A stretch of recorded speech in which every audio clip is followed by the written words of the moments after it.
The realization that my life wasn't what I thought it to be didn't strike like a sudden bolt of lightning.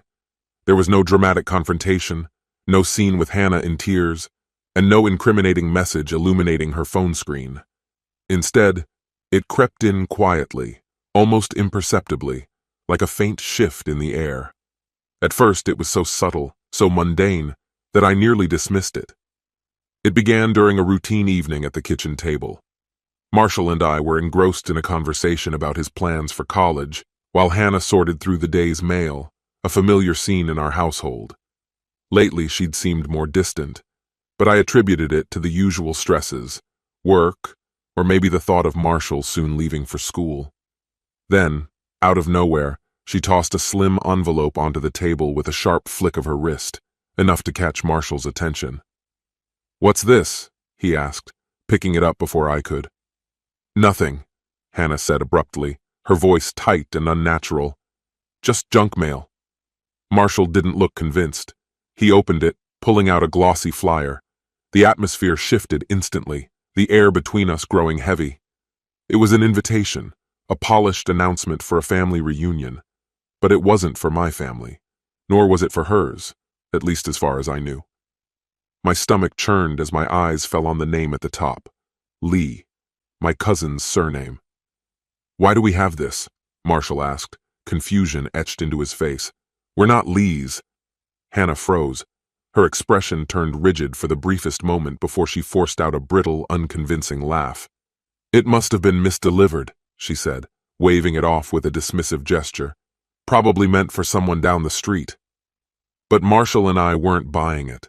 Her reaction wasn't just uncomfortable, it was panicked. The kind of panic that signals a long-buried secret teetering on the edge of exposure. I tried to brush it off, but the name, Lee, lodged itself in my mind like a splinter. Ryan Lee, my cousin, lived several states away. We'd never been particularly close, only crossing paths at the occasional wedding or funeral. He was the type of relative you forget exists until something brings him to the forefront. Yet now, his name loomed large, demanding my attention. That night, I couldn't stop thinking about it. Fragments of old, half-forgotten memories began to resurface. How Hannah would tense up whenever Ryan's name was mentioned, her habit of avoiding him at family events, and the time years ago when she didn't tell me he'd visited while Marshall was still an infant. Back then, these moments hadn't seemed important. Why would they? But now, they lined up like breadcrumbs leading to an answer I wasn't sure I wanted. The following morning, I decided to call Ryan. Keeping my tone light, I asked if he'd sent the flyer or knew why it might have shown up at our house. He sounded genuinely baffled at first, then laughed. "That's odd," he said. "I didn't send it. Maybe Hannah mentioned it when we talked last month." My pulse quickened. "Last month?" I repeated, masking my unease. "Yeah," he replied casually. "She called about Marshall, asked for advice on college and picking a major." I ended the call as smoothly as I could, though my thoughts were spiraling. Hannah hadn't said a word about calling Ryan. In fact, she hadn't mentioned him in years. Why would she reach out to him now and keep it a secret from me? I didn't confront her immediately. If there was more to this, I needed to be certain before making accusations. For my own sake, and for Marshall's, I needed proof. That's when I decided to order DNA tests for both Marshall and me. I told myself I was ready for the truth, whatever it might be. I wasn't. When the results arrived, the reality hit like a punch to the gut. The cold, clinical text on the screen shattered everything I thought I knew. Marshall wasn't my biological son. The evidence was undeniable, stark, and absolute. My hands shook as I stared at the results, my mind reeling. If I wasn't Marshall's father, then who was? My thoughts circled back to Ryan, the flyer, and the offhand remark about Hannah calling him. The puzzle pieces were falling into place, forming a picture I didn't want to see. For 2 days, I said nothing. I moved through my routines as though everything was normal, all while a storm raged inside me. Hannah seemed to sense something was wrong. She checked in frequently, her attempts at cheerful small talk grating on my nerves. Each time she asked if I was okay, I fought the urge to confront her. I needed more than suspicion. I needed undeniable proof. Searching through old photo albums and emails, I eventually found what I was looking for, a stack of faded Polaroids from a family barbecue nearly 2 decades ago. One photo stopped me cold.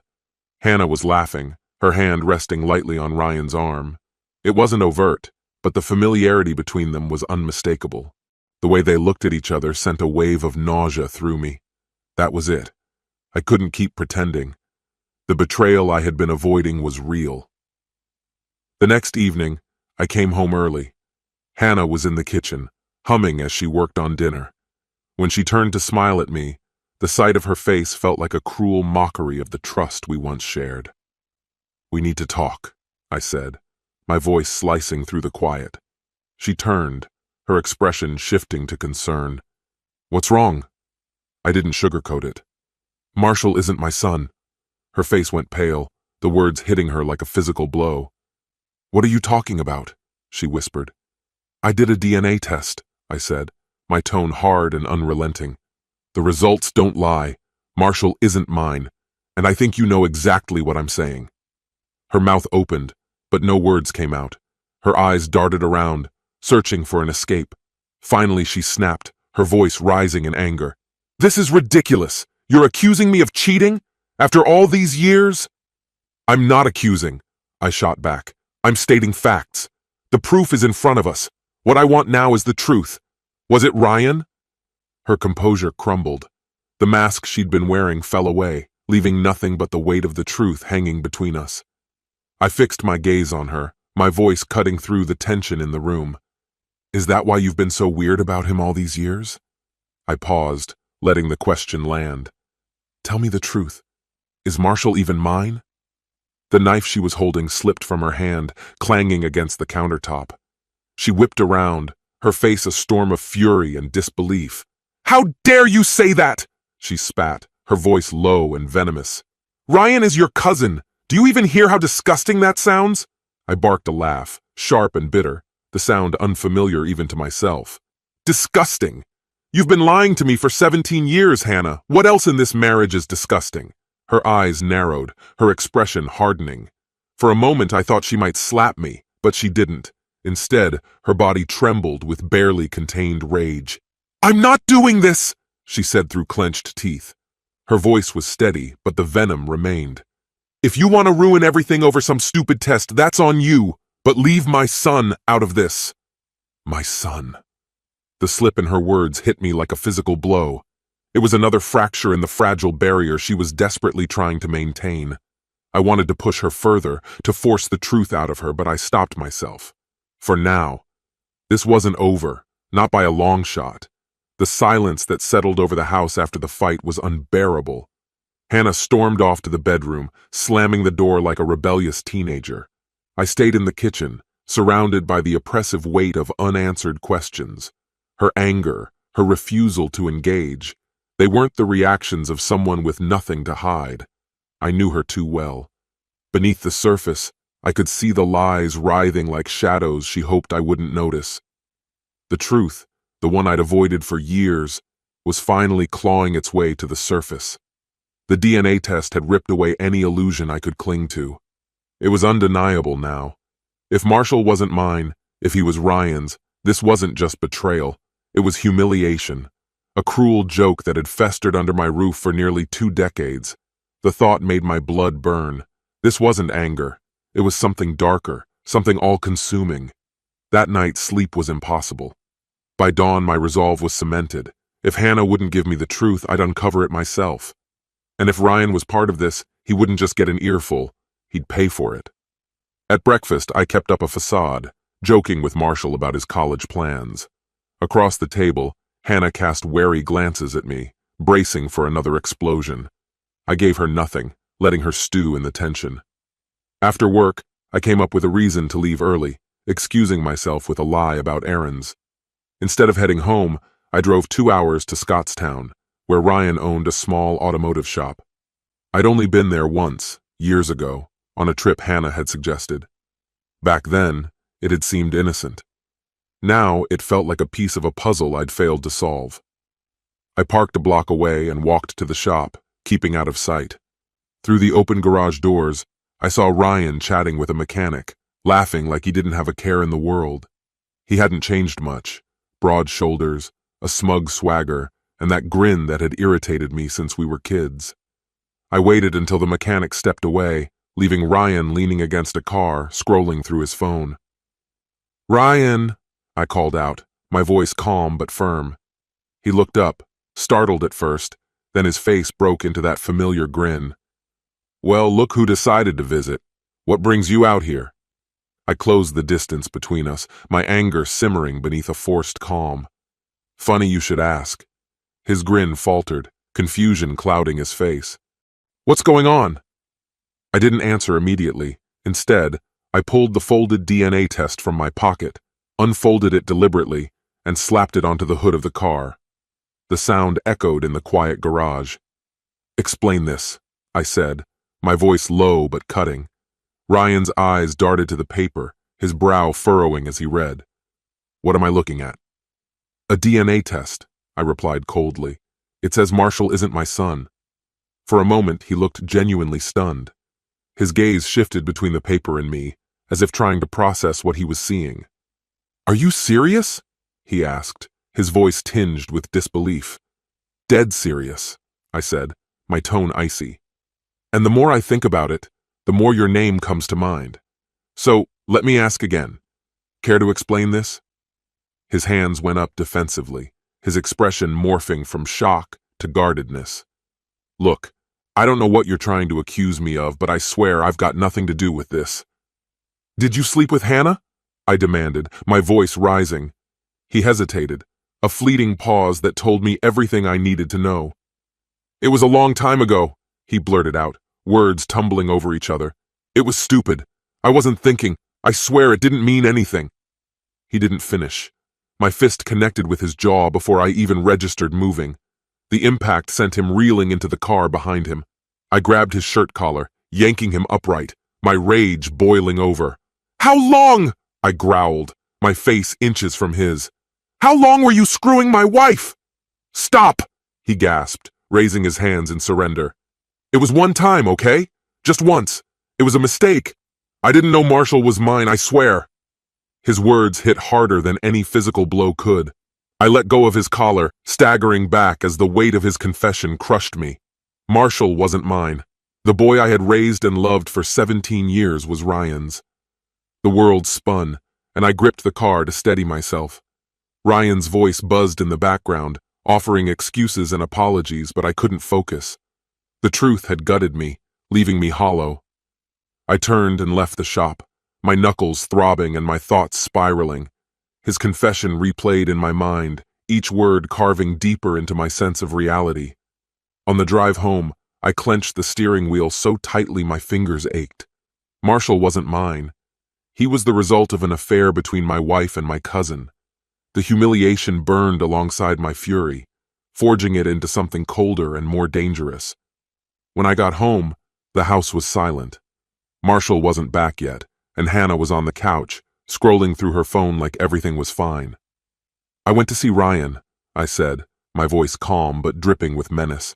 Her fingers froze mid-scroll. Slowly, she set the phone down and looked at me. "What are you talking about?" she asked, her voice shaking, barely audible. "You know exactly what I mean," I said, each word deliberate, heavy. I stepped closer, watching her expression. "I went to Ryan's shop. I mentioned Marshall. Care to guess what he had to say?" Her face turned pale, the confidence she usually wore like armor visibly cracking. I don't understand," she stammered, but the tremor in her voice betrayed her. "Don't insult me, Hannah," I snapped, my patience eroded. "He told me everything." Her eyes flickered around the room, desperate, searching for an escape that wasn't there. Slowly, she rose to her feet, folding her arms across her chest as if it could shield her from the storm. "It was a mistake," she said at last, her words barely more than a whisper. "It happened once. It didn't mean anything." "Didn't mean anything?" I echoed, my voice slicing through the air. "Don't you dare downplay this. You slept with my cousin. Then you kept it a secret for 17 years. I closed the gap between us, anger surging through me. You let me believe Marshall was my son for all this time. Do you have any idea what that's done to me? To him? Her eyes welled with tears, but I couldn't muster any sympathy. I didn't know, she choked out, her voice quivering as her composure unraveled. I swear I thought he was yours. I never— You thought you could lie your way out of it, I interrupted, my tone as unforgiving as steel. And you almost did. That was when she broke. Her body crumbled under the weight of it all, her face buried in her hands as sobs racked her. But I couldn't bring myself to console her. I just stood there, the enormity of her betrayal swallowing me whole. 17 years. 17 years built on lies. I'm sorry, she wept, her voice muffled, but her apology barely registered. It was too late for sorry. The damage was done. In the days that followed, my fury began to crystallize into something sharper, more focused. This wasn't just about heartbreak or anger anymore. It was about justice, about revenge. But I couldn't act rashly. I needed to plan carefully, methodically. My response had to be as devastating as the lies she built her life upon. While Hannah carried on as if the worst had passed, pretending we could just move on, I bided my time. She tried to restore normalcy, cooking dinner, making small talk, even suggesting a family vacation before Marshall left for college. I played along, feigning interest, letting her think she was succeeding. Every smile I gave her was a silent promise of the reckoning to come. Behind the scenes, I began gathering everything I could. Financial documents, old emails, fragments of social media posts, anything that could help me tear down the illusion she had created. And then there was Marshall. He deserved the truth, but not yet. Not until I had everything ready. Not until I could reveal the full scale of what had been kept from him. My first target was Ryan. He thought confessing his part in the affair was the end of his troubles, but he couldn't have been more wrong. That was just the beginning. Ryan's auto shop was his pride, the foundation of his livelihood. His business thrived on trust, glowing reviews, and the support of a small-town community. That's where I struck first. Using an anonymous account, I flooded every review platform I could find with carefully crafted complaints. Each one was designed to sound believable. Claims of overcharging, sloppy repairs, even rumors of sabotaging vehicles to ensure repeat business. Within a week, the shop's reputation took a nosedive. But that wasn't all. A little digging uncovered a pattern of shady practices: improper waste disposal, unlicensed workers, skipped safety protocols. I compiled everything into a detailed report and sent it anonymously to the licensing board. The investigation hit hard. Inspectors showed up unannounced, combing through every aspect of his operation. In a town this small, word spread quickly. Customers canceled appointments, and his staff began quitting one by one. Through mutual acquaintances, I heard about Ryan's outrage, his voice booming as he lashed out at everyone around him. But his fury meant nothing to me. It was just the beginning. At home, Hannah clung to the illusion that we could patch things up. But the tension between us grew unbearable. Every word, every glance, was laden with the weight of what she had done. One evening during dinner, she ventured a fragile attempt to address the chasm between us. I've been thinking, she began hesitantly, her eyes avoiding mine. Maybe we could try counseling, to work through this. I set my fork down, staring at her with cold disbelief. Counseling won't fix this, Hannah. She flinched but pressed on. I know I hurt you, she said quietly, her hands gripping the edge of the table. But don't you think Marshall deserves to have his parents together? At least for his last year at home? Her words ignited a fresh wave of anger. Parents? I said, my voice razor sharp. You want to talk about parenting after everything you've done? She froze, her face crumbling under the weight of my glare. I think Marshall deserves the truth, I continued, my tone icy. Don't you? Her eyes widened, panic flooding her expression. You can't tell him, she pleaded, tears spilling down her cheeks. Why not? I asked, leaning back, my calmness unnerving. Doesn't he deserve to know? Her voice broke as she shook her head. It would destroy him. I stood abruptly, the chair scraping against the floor. Like you destroyed me? I shot back. This isn't about protecting him. It's about you running from the consequences of your lies. Her sobs filled the silence as I left the room. I couldn't look at her anymore. The following weekend, while working on Marshall's bike together, I decided to plant the first seeds of truth. You've seemed distracted lately, I said casually, tightening a bolt. He shrugged, his focus on the bike chain. Just thinking about college stuff, he replied. College, I repeated, watching him carefully. And maybe other things too? He hesitated, his hands stilling. After a moment he looked up, his face uncertain. Yeah, he admitted. I'd want to know. Those words were enough to set everything into motion. A single thought had taken hold, and it began to grow. Hannah believed she could shape the narrative, that her account of events would remain unchallenged. But the truth has a way of surfacing, and when it did, it wouldn't just bring clarity. It would unravel everything. The night I chose to confront it all, the house felt unnaturally quiet, as if even the walls braced themselves for what was about to happen. I had let this fester for far too long. Hannah's hidden betrayal had smoldered beneath the surface, while Ryan's insincere apologies only fueled the storm brewing inside me. This facade had gone on long enough. Marshall deserved to know the truth, just as much as I did. That evening, I called them into the living room. Hannah entered cautiously, clutching a mug of tea as if it could shield her from what was coming. Marshall, oblivious to the tension thickening the air, sprawled onto the couch and immediately began scrolling on his phone. "What's up, Dad?" he asked casually, without even looking up. My palms were damp with sweat as I drew a deep breath.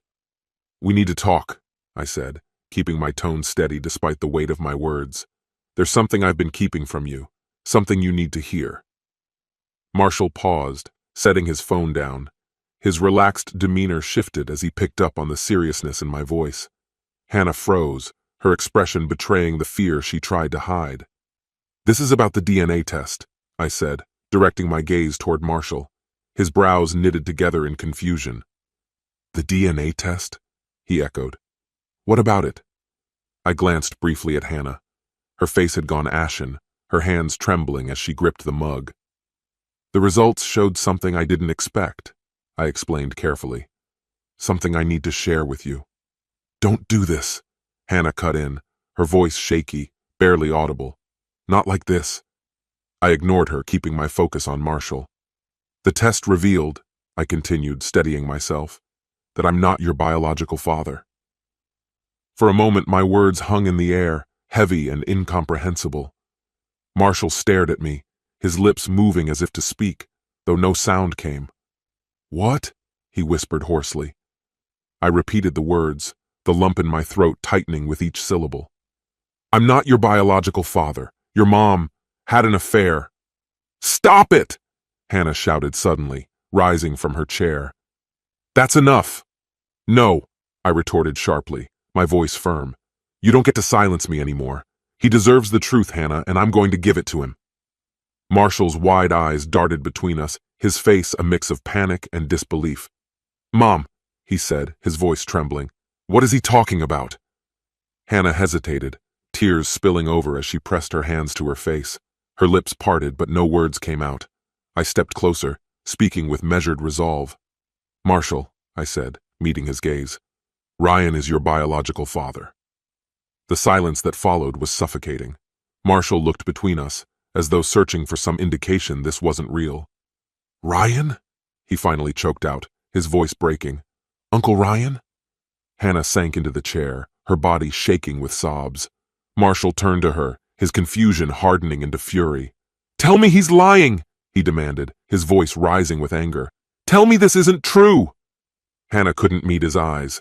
She buried her face in her hands, trembling. Marshall shot to his feet, his rage boiling over. "How could you?" he shouted at her. "How could you do this to Dad? To me?" "Marshall, please," she sobbed, reaching toward him. But he stepped back, his face twisted with disgust. "Don't!" he spat. "Don't touch me! I can't even look at you!" He turned to me, desperation replacing his anger. "Dad, what do we do now?" His question struck me like a blow. Marshall had always been my son in every way that mattered. A test couldn't erase that bond. "We'll figure it out," I said, forcing my voice to remain calm. "But you need to know this. You're my son, Marshall. That will never change." His lips quivered, and for a moment, I thought he might cry. Instead, he nodded, his shoulders sagging under the weight of the truth. Without another word, he stormed off to his room, slamming the door behind him. Hannah stayed in her chair, quietly weeping, but I felt no sympathy. I remained in the living room, surrounded by the ruins of what once was our family. But this wasn't over, not even close. The next morning, the house felt suffocatingly still. Marshall stayed holed up in his room while Hannah wandered aimlessly in the kitchen, her swollen eyes betraying her sleepless night. I felt nothing for her. There were more pressing matters to attend to. I spent the day making calls. My first was to a private investigator with stellar reviews for thoroughness and discretion. I wanted every one of Ryan's secrets dragged into the light. He wasn't going to walk away from this unscathed. Next, I called Matt, an old friend whose expertise in the courtroom was matched only by his ruthlessness. We hadn't spoken in years, but I knew he owed me a favor. "It's been a while," Matt greeted me warmly when he picked up. "It has," I replied, cutting straight to the point. "I need your help." I summarized the situation, leaving out the ugliest details but making it clear that I wanted Ryan and Hannah to face the consequences, with as little fallout for me as possible. When I finished, Matt let out a low whistle. "That's messy," he said, "but you've got options." For the next hour, he outlined strategies, legal moves and financial plays, all designed to hit Ryan where it would hurt the most. By the end of the call, I had a plan. Later that afternoon, Hannah appeared in the doorway of my office, her voice trembling with desperation. "I know you're angry," she began, gripping the doorframe. "But we need to figure this out. For Marshall." I didn't look up from my laptop. "There's nothing to figure out, Hannah." "Don't say that," she snapped, her voice rising with frustration. "We've been married almost 20 years. You're just going to throw it all away." Finally, I leaned back, fixing her with a cold stare. "You threw it away the moment you slept with Ryan," I said evenly, "and then you lied for 17 years while I raised his son. Do you even understand what you've done?" Her face crumpled, but I pressed on. "You didn't just betray me," I continued, my voice sharp. "You betrayed Marshall. You took away his right to know who he really is. And for what? Because you couldn't control yourself around my cousin?" She opened her mouth to respond, but I silenced her with a raised hand. "Don't," I said firmly. "I'm done listening to your excuses. From now on, we don't talk about this. Ever again." For a moment, she stood frozen, trembling as if she wanted to say more. But she didn't. She pivoted sharply and strode away, the echo of her steps in the quiet hallway sounding like a faint drumbeat receding into the distance. That night, my phone buzzed unexpectedly. A call from the private investigator. It was his first update. "You were right," he began, skipping any pleasantries. "Your cousin's got some serious skeletons, and they're not buried as deep as he'd like to think." He proceeded to lay out the initial findings: unpaid debts, a trail of failed relationships, allegations of unethical behavior, and a business deal teetering dangerously close to outright fraud. "Anything criminal?" I asked, feeling my heartbeat accelerate. "Not yet," he replied, his tone steady. "But I'll keep digging. If there's something, I'll uncover it." It wasn't much, but it was enough to set the wheels in motion.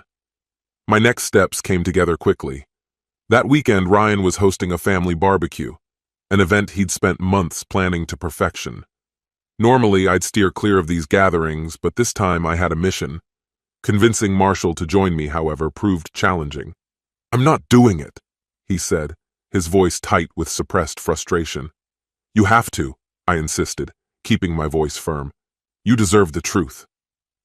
After a long pause, he relented, albeit reluctantly. When we arrived, the party was already bustling, the smoky aroma of grilled meat heavy in the summer air. Ryan greeted us with his usual swagger, a grin that was just a bit too sharp. As our eyes met, I caught the briefest flicker of unease on his face. "Didn't think you'd make it," he said, clapping me on the shoulder as though we were old friends. I responded with a thin smile. Wouldn't miss it. For a while we circled each other, exchanging hollow pleasantries, both pretending the undercurrent of tension wasn't there. But I bided my time, watching for the right moment to act. When it came, I didn't hesitate. I stepped into the center of the yard, raising my glass high. "Everyone!" I called out, my voice slicing cleanly through the buzz of conversation. "I have a few words I'd like to share." The chatter faded as heads turned toward me. Ryan's eyes locked onto mine, his discomfort almost palpable. His confident smirk faltered ever so slightly. "I've always taken pride in being part of this family," I began, my voice steady as I surveyed the gathered relatives. "But recently, I've come across something that's made me rethink what family truly means." The color drained from Ryan's face. His grip on the bottle he held tightened until his knuckles whitened. "I've realized," I continued, fixing my gaze on him, "that not everyone here values family the way I do." A ripple of tension passed through the crowd, subtle but undeniable. Hannah, lingering at the edge of the yard, looked as though she might faint. Marshall stared at me, wide-eyed, silently pleading for an explanation, but I stopped short of revealing everything. This wasn't the time for full disclosure. My goal was to sow a seed of doubt, to let unease take root. "To family?" I concluded, raising my glass higher. The response was subdued, a hesitant chorus of "to family" murmured by the guests. Ryan's hand trembled slightly as he lifted his bottle. He knew. He could sense what was coming. The atmosphere at the barbecue shifted after that. Conversations resumed, but they were muted, punctuated by nervous glances in my direction and Ryan's strained attempts to maintain a jovial demeanor. His laughter was hollow, and he gripped his bottle too tightly. Good, I thought. Let him sweat. Marshall stuck close to me, his gaze darting between Ryan and me as if trying to piece together an incomplete puzzle. Meanwhile, Hannah hovered nervously at the edges, her cheerful mask slipping often enough to reveal the fear beneath. I didn't push any further that night. My toast wasn't about delivering the final blow. It was about taking control and letting them know that reckoning was inevitable. The full truth would come out later, on my terms, but the next move came sooner than I'd anticipated. As dusk deepened and guests began to leave, Ryan cornered me near the grill. His usual bravado had been replaced with a strained, almost desperate expression. "Can we talk?" he asked in a low, urgent voice. I took a slow sip of my drink, drawing out the silence just long enough to unsettle him. "Sure," I said at last, setting my glass down deliberately. He led me around the side of the house, away from prying eyes. Once we were alone, he turned on me, his jaw clenched tightly. "What the hell was that about?" he demanded. I tilted my head, feigning confusion. "What do you mean?" "That little speech," he snapped, his voice rising.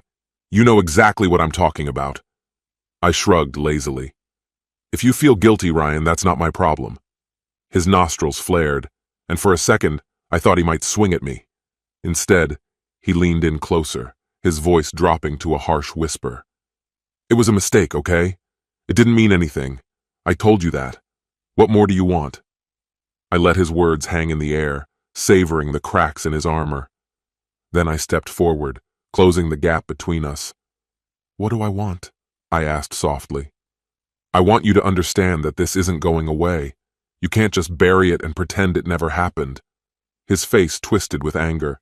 "You think you're better than me?" he hissed. "You think you're some kind of saint? Newsflash, nobody's perfect, not even you." I allowed a slow smile to creep across my face. "You're right, Ryan. Nobody's perfect. But not everyone destroys their family for a cheap thrill." His jaw tightened, his fists clenched. Before he could retort, Marshall's voice cut through the tense silence. "Dad?" We both turned, startled to see Marshall standing a few feet away. His face was pale, his eyes wide with confusion. "What's going on?"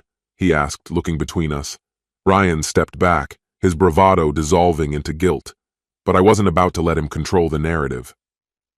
"Marshall," I said gently, keeping my tone calm, "this is between me and Ryan. Go back inside."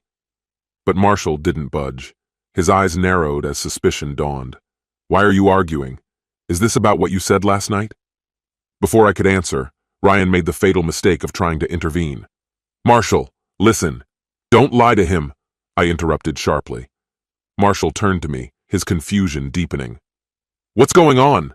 He demanded again, his voice trembling. I took a deep breath, realizing there was no more avoiding the truth.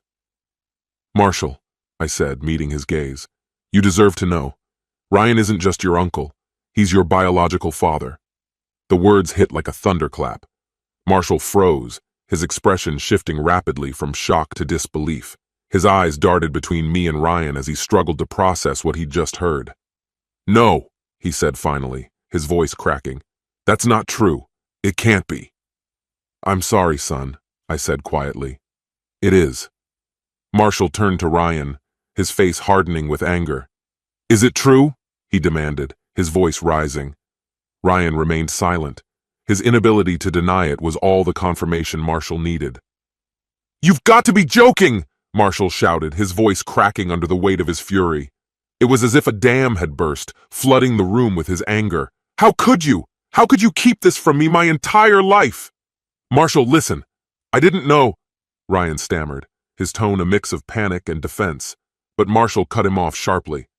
Don't even try, he snapped, his voice ice-cold and unyielding. Just save it.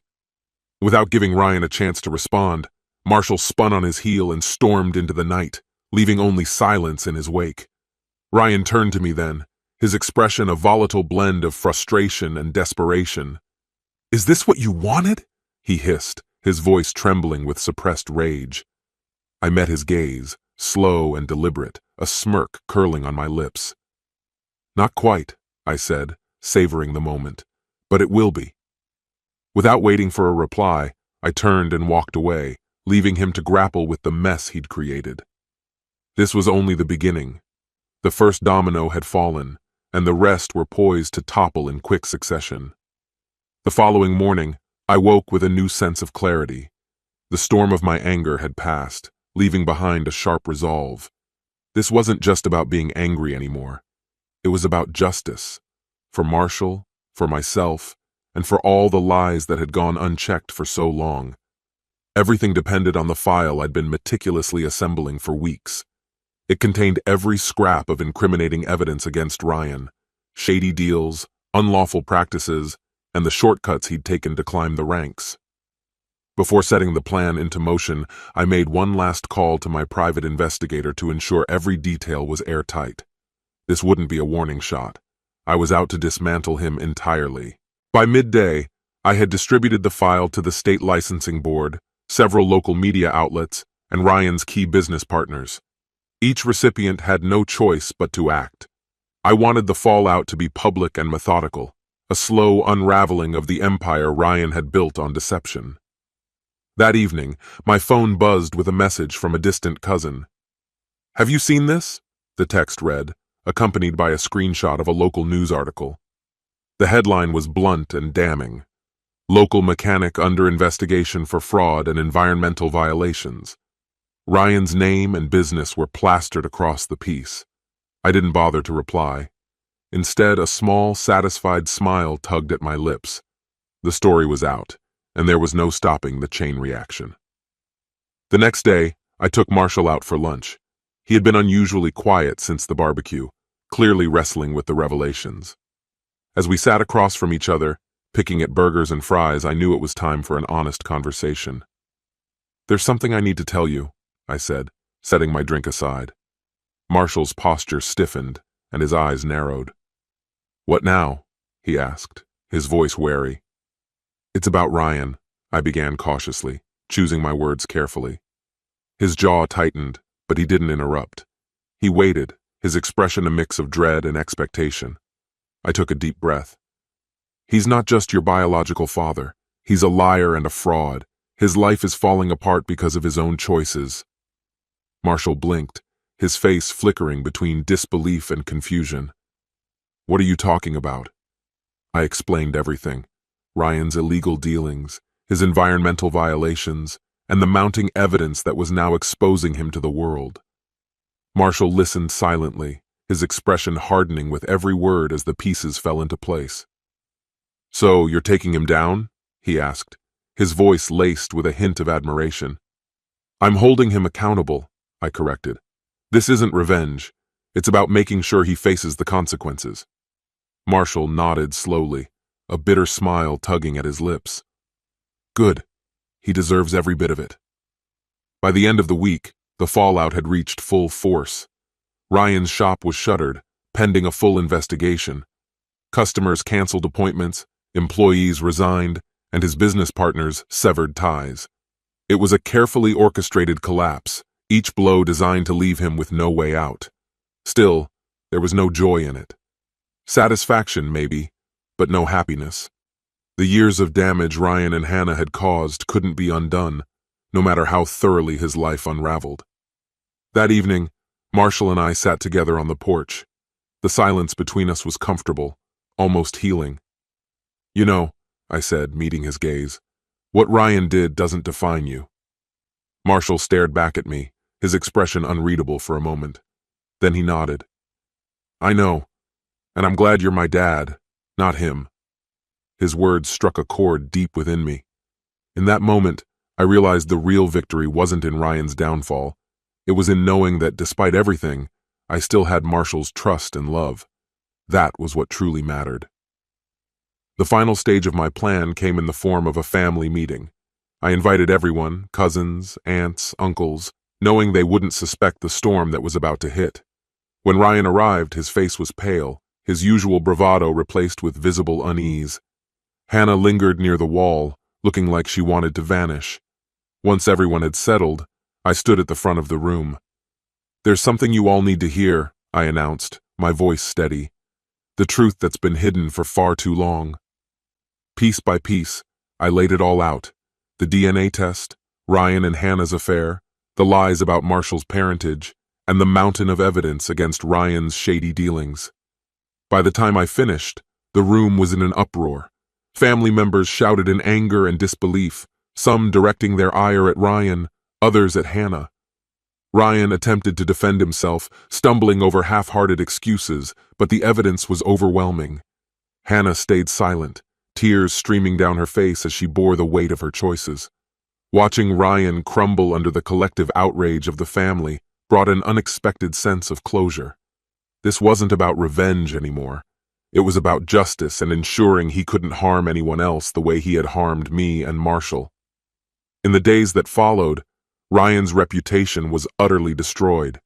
His business was under investigation, his family had turned their backs on him, and his affair with Hannah was now common knowledge. A week later, Hannah left without fanfare, leaving only a brief note apologizing and promising to be a better mother for Marshall. When I read it, I felt nothing. No anger, no relief, just emptiness. Marshall, on the other hand, began to heal. He threw himself into preparations for college and leaned on me more than ever. The ordeal had strengthened our bond in ways I hadn't anticipated. One evening, as we worked side by side in the garage, Marshall looked up from his old bike and said, "I still can't believe everything that happened, but I'm glad you're my dad." "Always," I replied, the word carrying the full weight of my promise. Even with Ryan's downfall, I knew there was one final step I needed to take. For myself. The anger that had fueled me for so long had served its purpose, and it was time to let it go. I drove to Ryan's now abandoned shop and waited for him. When he arrived, he looked like a shadow of his former self, disheveled and broken. "What do you want?" he asked warily. "To make one thing clear," I said, stepping closer, "this was never about destroying you. It was about making sure you couldn't hurt anyone else." He turned his head away, his jaw tightening as though preparing himself for a blow. "Is this what you were after?" he asked, his voice sharp with resentment. I held his gaze and shook my head. "This was never about what I wanted," I replied softly. "It was about consequences. And now, it's over."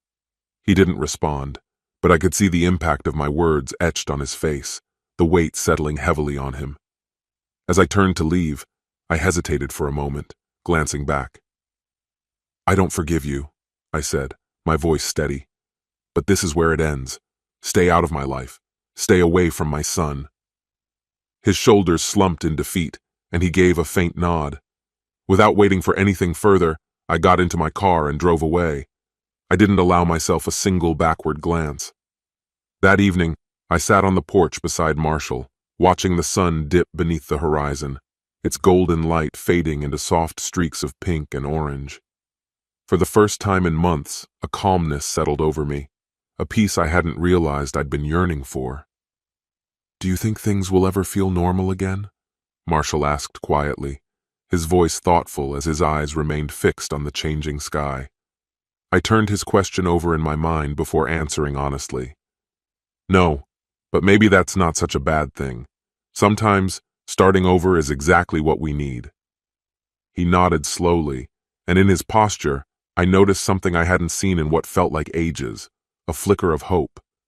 The lesson I carried from all that had happened was both stark and meaningful.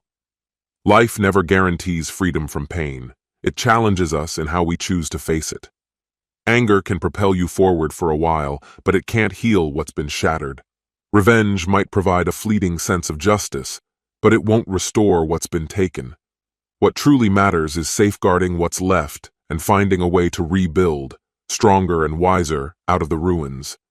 For me, that meant pouring my energy into Marshall and giving him the stability he needed to thrive. For Marshall, it meant daring to envision a future no longer defined by the shadows of what we'd endured. And for Ryan, he ended up with exactly what he deserved. As I closed the door on this chapter of my life, I came to understand that real strength doesn't lie in clinging to what's lost. It's found in the courage to let go and move forward. And so, I let it all go. My friend, and this is the end of the story. If you liked this story, then put your royal like and subscribe to the channel. May the force be with you.